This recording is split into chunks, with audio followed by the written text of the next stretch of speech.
Sa ngalan ng Ama, ng Anak, ng Espiritu Santo. Amen. Ang pagpapala ng ating Panginoong Jesucristo, ang pag-ibig ng Diyos Ama, at ang pakikipagkaisa ng Espiritu Santo naway sumainyong lahat. At sumaiyo rin. Mga kapatid, tayo po ngayon nasa ika-6 na araw ng paghahanda para sa karangalan ng dakilang kapistahan ng ating patron sa Mang Santo. At upang maging marapat tayong gumanap sa banal na pagdiriwang, halina't aminin natin ang ating mga nagawang pagkukulang sa Diyos at sa kapwa-tao. Tayo pong lahat, inaamin ko Sa makapangyarihang Diyos at sa inyong mga kapatid na lubha akong nagkasala sa isip, sa salita at sa gawa, sa aking pagkukulang, kaya isinasamo ko sa mahal na Birheng Maria, sa lahat ng mga anghel at mga banal, at sa inyong mga kapatid, na ako'y ipanalangin sa Panginoong ating Diyos. kawan tayo ng makapangyarihan Diyos, patawarin tayo sa ating mga kasalanan at patnubayan tayo sa buhay na walang hanggan. Amen.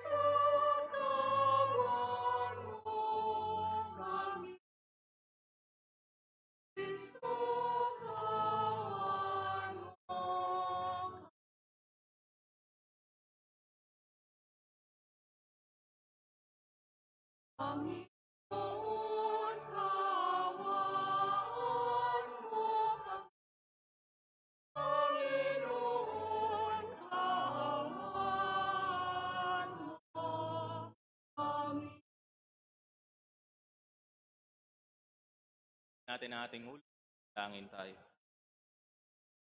Manaming makapangyarihan, ang iyong sambayanan nawa ay tuwangan, tirang pamumuhay at pagdalangin ni Santo Domingo.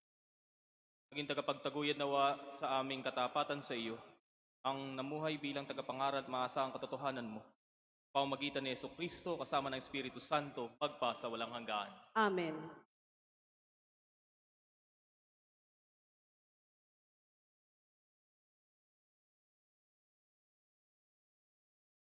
Pagbasa mula sa aklat ng Eksodo.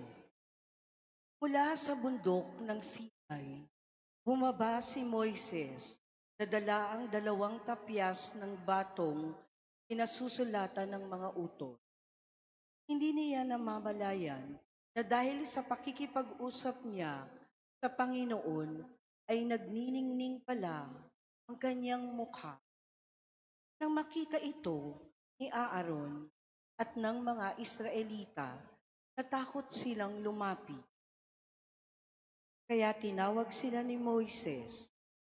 Lumapit naman si Aaron at ang mga lider sa Israel at sila'y nag-usap. Pagkaraan noon, Lumapit sa kanila ang lahat ng Israelita at sinabi sa kanila ni Moises ang mga utos na ibinigay sa kanya ng Panginoon nang sila'y mag-usap sa bundok ng Sinai. Pagkasabi nito, tinakpan niya ang kanyang mukha.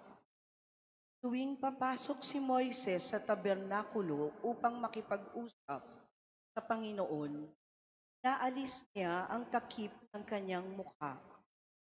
Paglabas, sinasabi niya sa mga tao kung ano ang iniutos ng Panginoon. At makikita na naman nila na nagniningning ang kanyang mukha.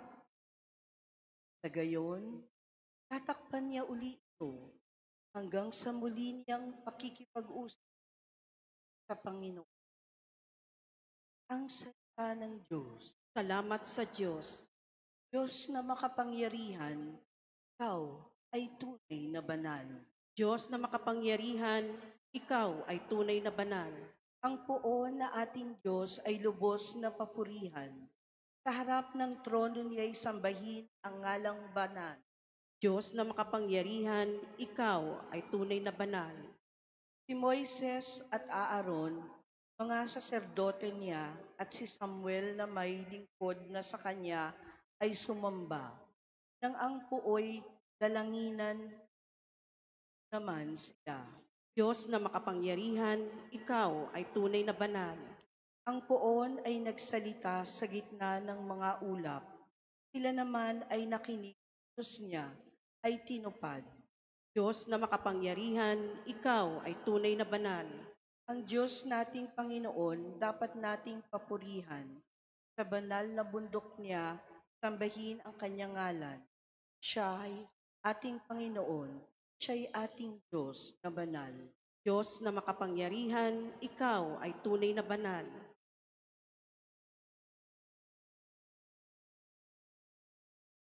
Alleluia, alleluia. Alleluia, alleluia. Alleluia, alleluia.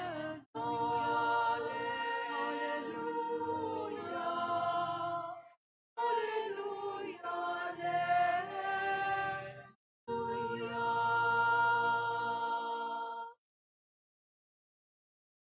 Salita ng Diyos ang buto sa tanim ni Hesukristo upang tumubo sa tao.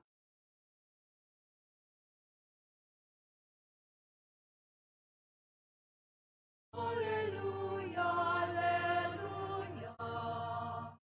Alleluia, alleluia. Alleluia,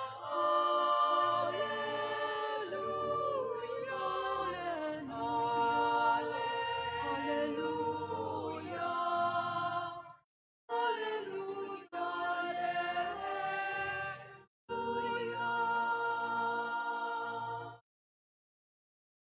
Sumainyo ang Panginoon. At sumaiyo rin. Ang mabuting balita ng Panginoon ayon kay San Mateo. Papuri sa iyo, Panginoon.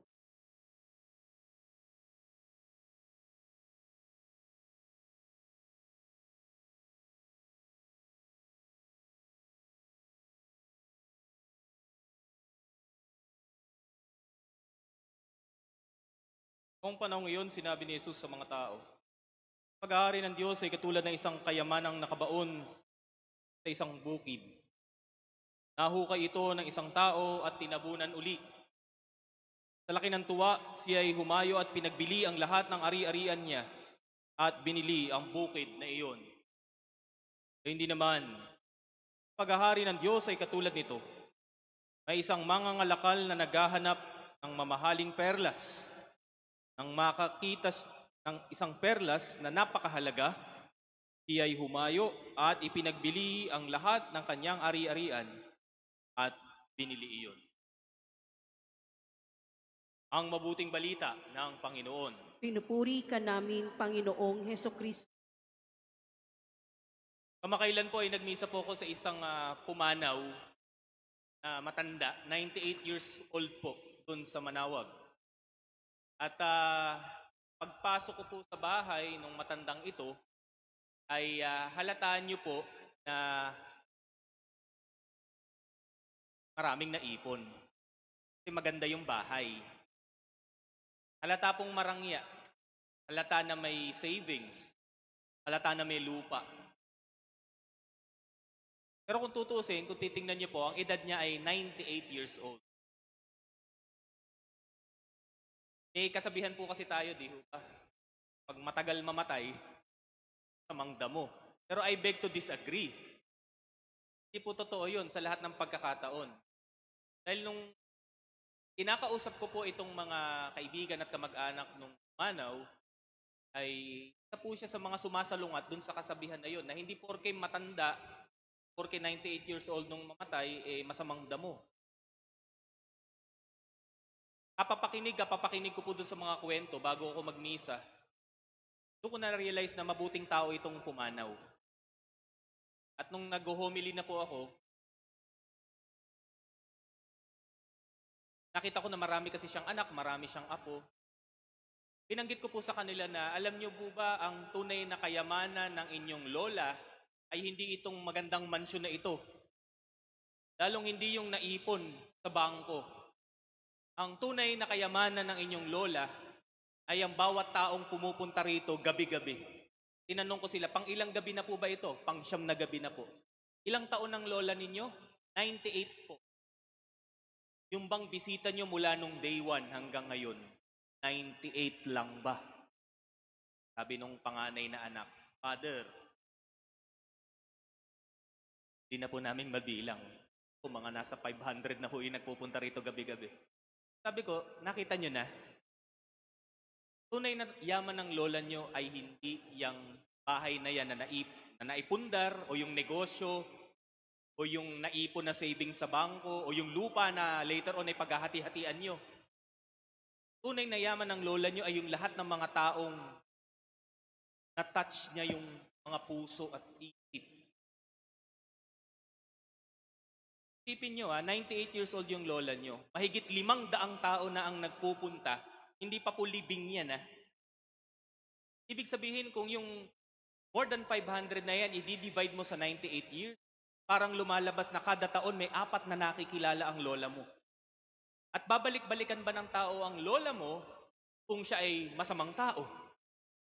Kasi totoo naman din po na may mga taong pumanaw na walang nakikiramay. Ako po'y saksi dyan. Ako po'y may kapitbahay na mayaman, malaki ang bahay, pero nung mamatay, walang nakikiramay. Totoo po yun. Kung gusto nyo, puntahan nyo po yung kapitbahay namin. Makikita nyo, isang napakalaking mansyon na walang nakatira. Kahit kwago. Wala. Hindi ko nga po alam kung natubos na siya sa funeral parlor Kasi kinremate po. Mga kapatid, ang ating ebanghelyo ngayon ay isang panawagan mula sa Panginoon to really ponder, pag-isipan po natin the things that really matters in life. Ano ba talaga yung yaman na hinahanap mo? Yung hinahanap ng puso. At kung makita mo yung yaman na yan na hinahangad ng iyong puso, willing ka ba na itaya ang lahat para lamang makuha yun? Balik tayo dun sa kwento. Lolang 98 years old na namatay. Natagpuan ng kanilang lola ang tunay na yaman. Bakit?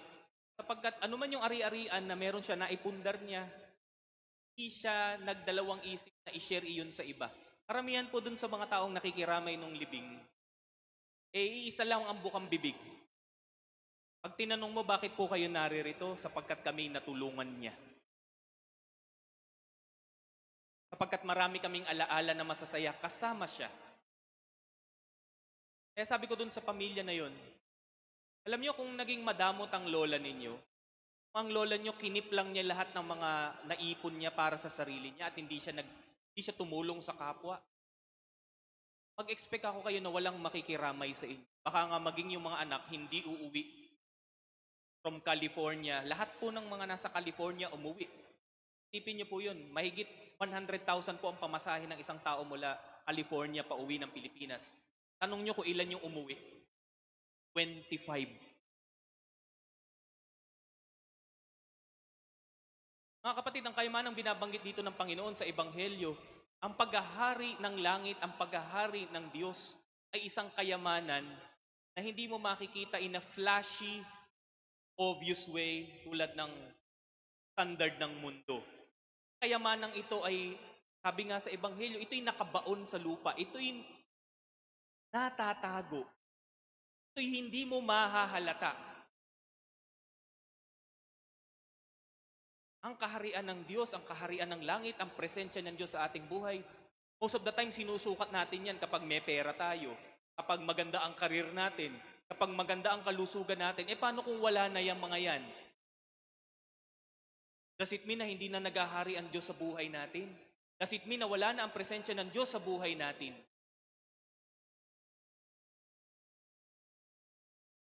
Mga kapatid, ang presensya ng Diyos, ang paghahari ng Diyos ay natatago sa mga bagay na ordinaryo, sa mga bagay na madalas nating isinasantabi. Ang presensya ng Diyos, ang paghahari ng Diyos ay nasa sa kanyang salita. Nandun sa altar, mamaya tatanggapin ninyo. Saan nyo ng tinapay? Saan pa? Mga sakramento, sa pananalangin, sa isang taong makasalanan na nagsisikap maging mabuti, sa isang taong handang magpatawad, sa isang taong humihingi ng tawad, sa isang magulang na nagsusumikap at nagsasakripisyo para sa kanilang anak, sa isang anak na nagsasakripisyo maging ng kanyang sariling love life, maalagaan lamang ang nanay at tatay na matanda. Sa isang janitor na nagiging tapat sa trabaho, may nakatingin man o hindi. Kung titingnan natin mabuti mga kapatid, ang paghahari ng Diyos ay nasa paligid natin. Subalit ito'y natatakpan, ito'y nalilihim sa ating mga mata sapagkat tayo mismo, marami tayong puwing, marami tayong biases, marami tayong mga attachments, maraming humahadlang sa atin upang mapansin ang paghahari ng langit sa ating buhay, ang paghahari ng Diyos sa ating buhay, ang presensya ng Diyos sa ating buhay.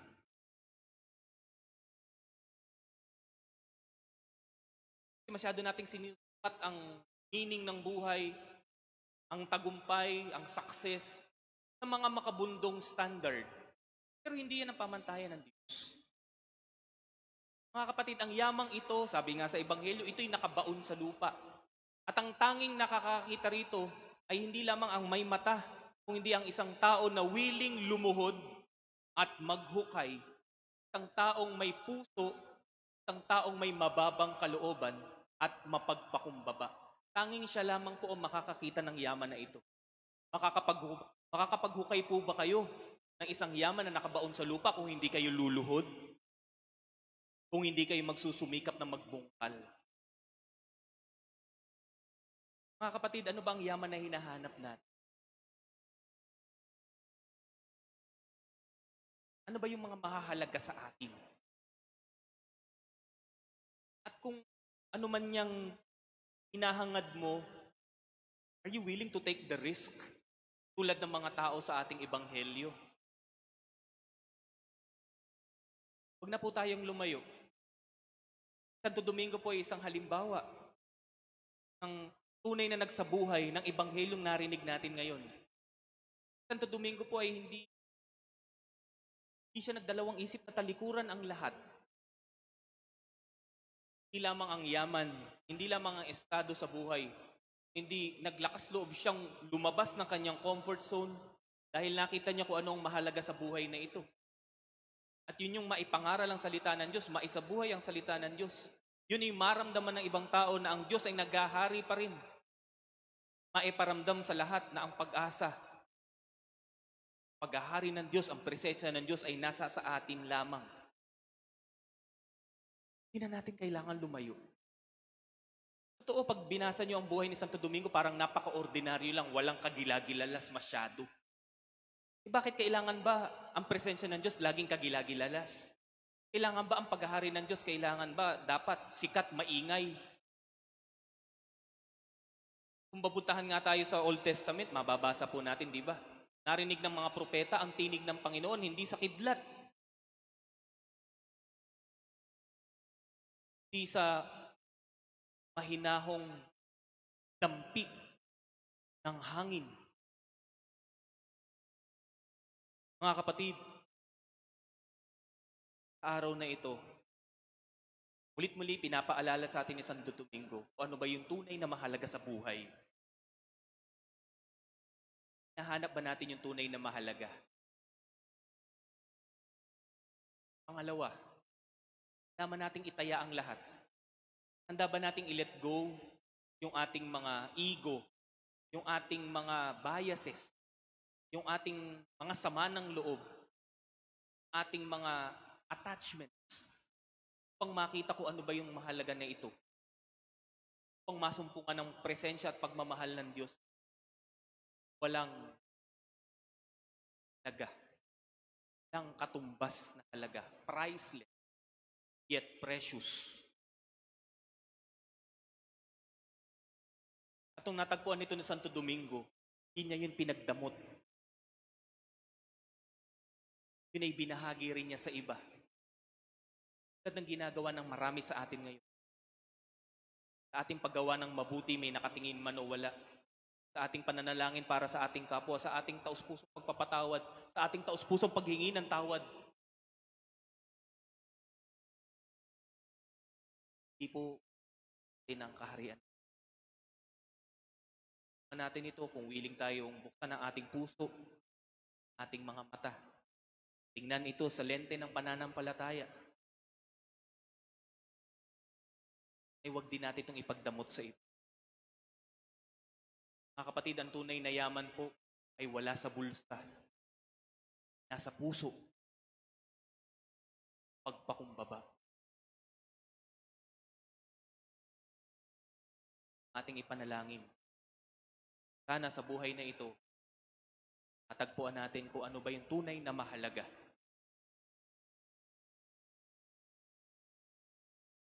Ma-let go natin yung mga bagay na nakakahadlang. Hawakan natin, mapanghawakan natin. Bahagi. Amen. Tayo po ang lahat para sa panalangin ng bayan. Pakinggan natin ang paanyaya ng Diyos na humingi tayo sa Kanya ng mga bagay na tunay na mahalaga. Sa bawat panalangin na ating pong itutugon, Panginoon, dinggin mo ang aming panalangin. Panginoon, dinggin mo ang aming panalangin.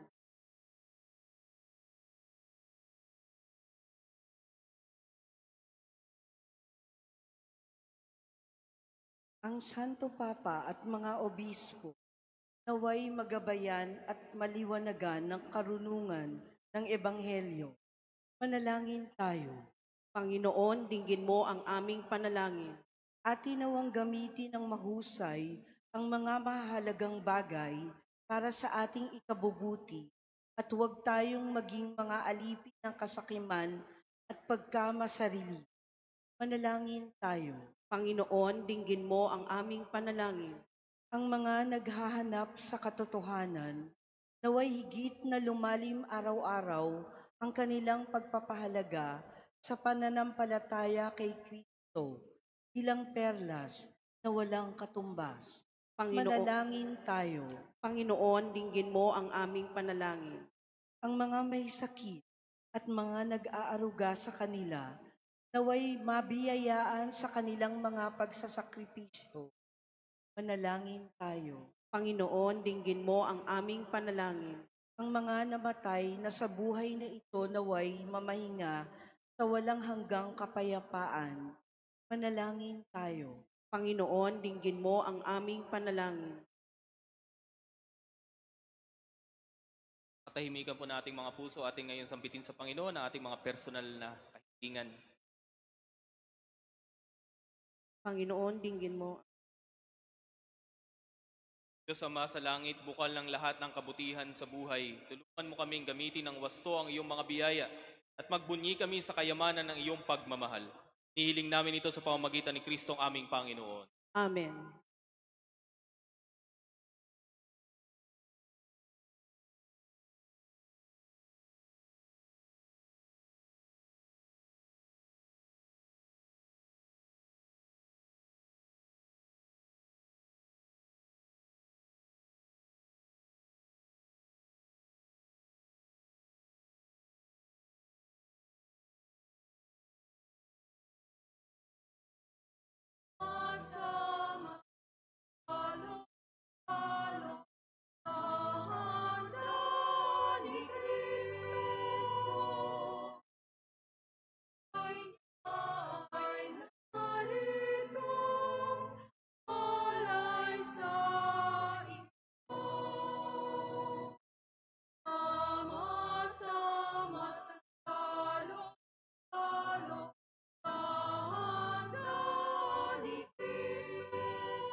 Dalangin kayo mga kapatid upang ating paghahain ay kalugdan ng Diyos amang makapangyarihan. Tanggapin nawa ng Panginoon itong paghahain sa iyong mga kamay, sa kapurihan niya at karangalan, sa ating kapakinabangan at sa buong sambayanan niyang banal. Naming lumikha ang mga inihahain naming panalangin ay tunghayan mo, pakundangan sa pakiusap ni Santo Domingo. Sa katatagang dulot ng paghahain ito, pagtibayin mo ang mga nagtatanggol sa pananampalataya, pakundangan sa pagtatangkilik ng kagandahang loob mo sa pamamagitan ni Jesucristo, kasama ng Espiritu Santo, magpa sa walang hanggan. Amen. Sumainyo ang Panginoon. At sumaiyo rin. Itaas sa Diyos ang inyong mga puso at diwa. Itinaas na namin sa Panginoon. Pasalamatan natin ang Panginoong ating Diyos. Marapat na siya ay pasalamatan. Ama naming makapangyarihan, tunay ngang marapat na ikaw ay aming pasalamatan sa pamamagitan ni Jesucristo na aming Panginoon. Ngayong si Santo Domingo ay aming pinararangalan sa pamumuhay niyang totoong uliran at pagiging maaasahan sa panunungkulan. Kaya't si Jesucristo na maaasahan sa katapatan ay inihahayag sa pangangasiwa sa sambayanan. Ang malasakit na mga ulirang tagapangasiwa noon ay nagpapatuloy magpahanggang ngayon sa mga panalangin kanilang iniuukol sa isa ng sambayanan mong dito ay nagtitipon.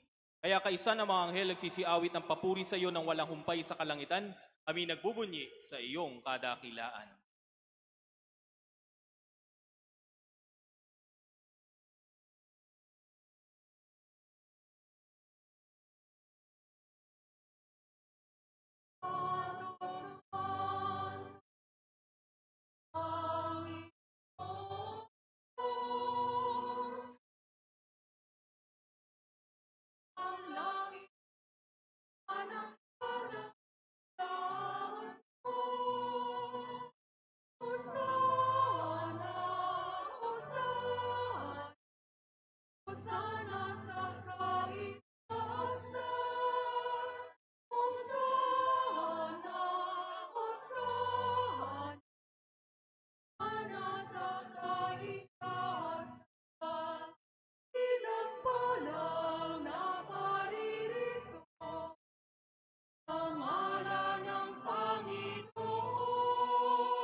Manaming banal, ikaw ang bukal ng tanang kabanalan, kaya't sa pamamagitan ng iyong Espiritu, gawin mong banal ang mga kaloob na ito, upang para sa aming maging katawan at dugo ng aming Panginoon.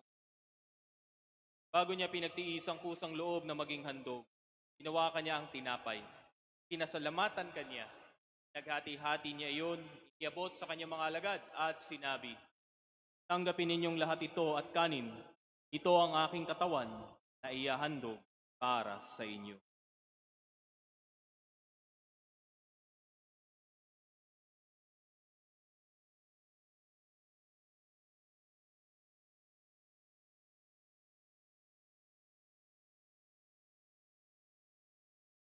Hindi naman na matapos ang hapunan, hinawakan niya ang kalis. Likan niya ang pinasalamatan. Iabot niya ang kalis sa kanyang mga alagad at sinabi, tanggapin ninyong lahat ito at inumin. Ito ang kalis ng aking dugo, ng bago at walang hanggang tipan. Ang aking dugo na ibubuhos para sa inyo at para sa lahat sa ipagpapatawad ng mga kasalanan.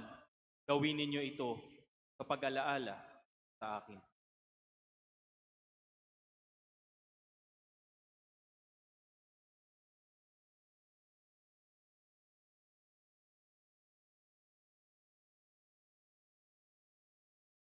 Kunin natin ang misteryo ng pananampalataya.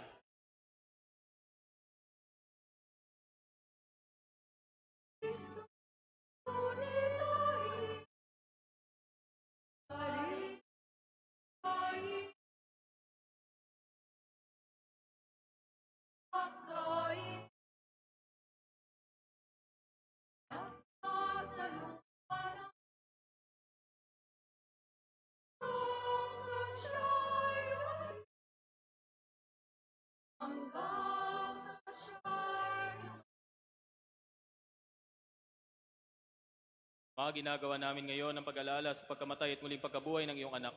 Kaya tiniyalay namin sa iyo ang tinapay na nagbibigay buhay at ang kalis na nagkakaloob ng kaligtasan. Kami nagpapasalamat dahil kami iyong minarapat at tumayo sa harap mo para maglingkod sa iyo.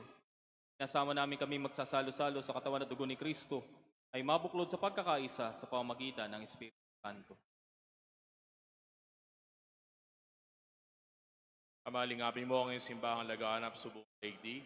Pusin mo kami sa pag-ibig kay San Leon na aming Papa, Elias na aming Obispo, at ng Tanang Kapatid.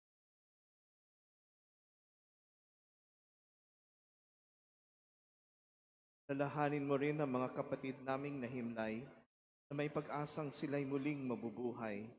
Gayon din ang lahat ng mga pumanaw. Kawaan mo sila at patuloyin sa iyong kaliwanagan. Kawaan mo at pakindapatin at na makasalo sa iyong buhay na walang wakas.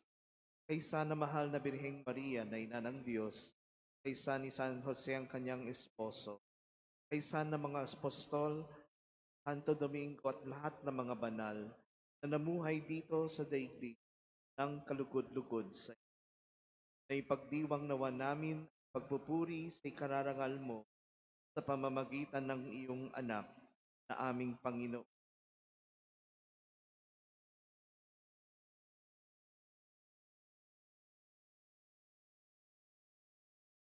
Anik, Ama at Sana, ang lahat ng tanghal at o Diyos, makapangyari, amahan,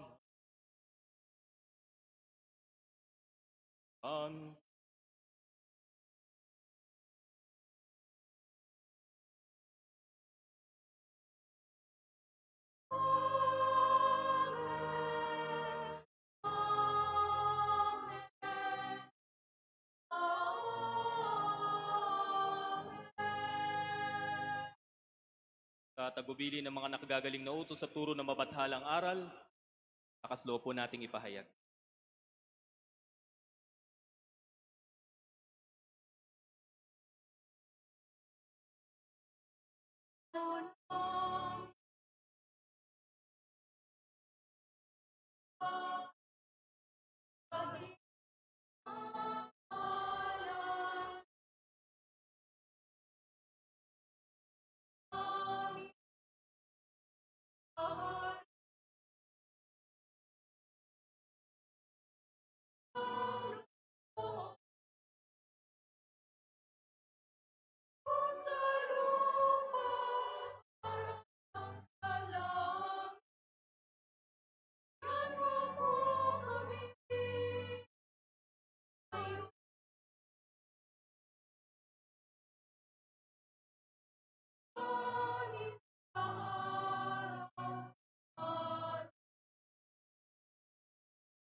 Hiling namin kami idya sa lahat ng masama, pagkalooban ng kapayapaan araw-araw, ligtas sa kasalanan at ilayo sa lahat ng kapahamakan. Matalang aming pinananabigan ng dakilang araw ng pagpapahayag ng tagapagligtas naming si Yesu Cristo.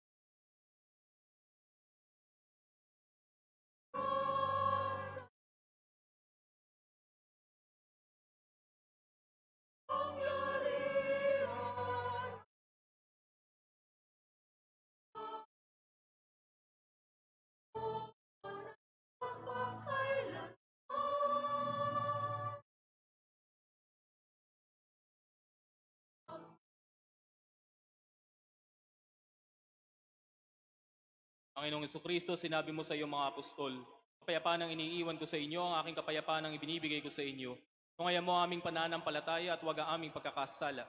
Pagkalooban mo kami ng kapayapaan at pagkakaisa ayon sa iyong kalooban, sama ng Espiritu Santo, magpas sa walang hanggan. Amen. Kapayapaan ng Panginoon naway laging sumainyo. At sumayo rin. Bigayan po tayo ng kapayapaan sa isa't isa.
Mga kapatid, narito si Kristo, ang kordero ng Diyos. Narito siya nag-aalis sa mga kasalanan ng sanlibutan. Papala tayong lahat na inaanyayahan sa kanyang banal na piging. Panginoon, hindi ako karapat-dapat na magpatuloy sa iyo. Ngunit sa isang salita mo lamang ay gagaling na ako.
Manalangin tayo.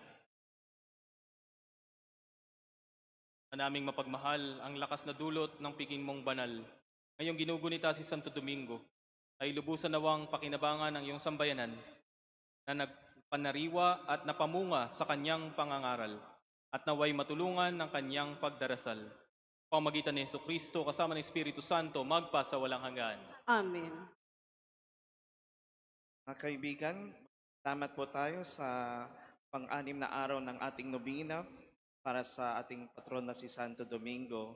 Papasalamat po tayo sa ating mga sponsors, ang BEC Pamayanan 6, ang Catholic Women's League, Confraternity of St. Joseph, Parish Active Alumni Association, Santo Domingo Legionary Choir, and Black Rosary Choir. At syempre, pasalamatan rin po natin ang ating presider ngayong araw na ito, walang iba kundi si Father Jerome Reyes Geronimo, OP. Maraming salamat, Father.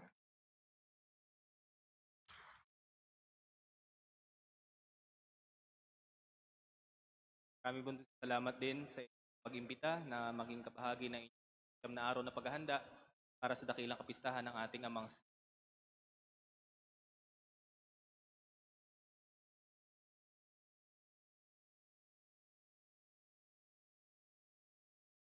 Sumainyo ang Panginoon. At sumaiyo rin. Iyuko po ninyo ang inyong mga ulo at hingi ng pagpapala ng Diyos.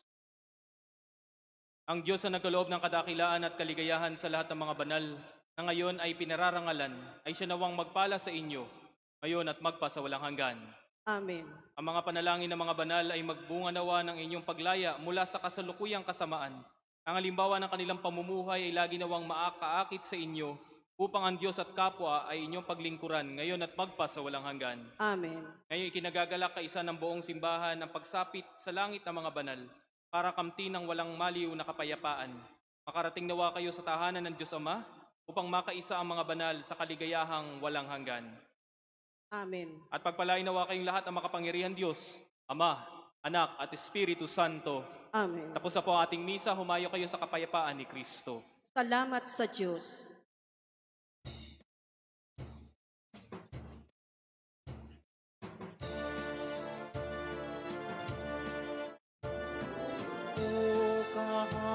Kahangahangang pag-asang iniwan mo sa amin. Nangako kang kami tutulungan pagsapit mo sa kabilang buhay. O Ama, iyong tuklin ang sa Diyos kami idalangin. Sa buhay na may kapinsalaan, ikaw ay ang tanglaw at gabay. Ang biyaya ay iyong igawad ng maligtas sa kasamaan.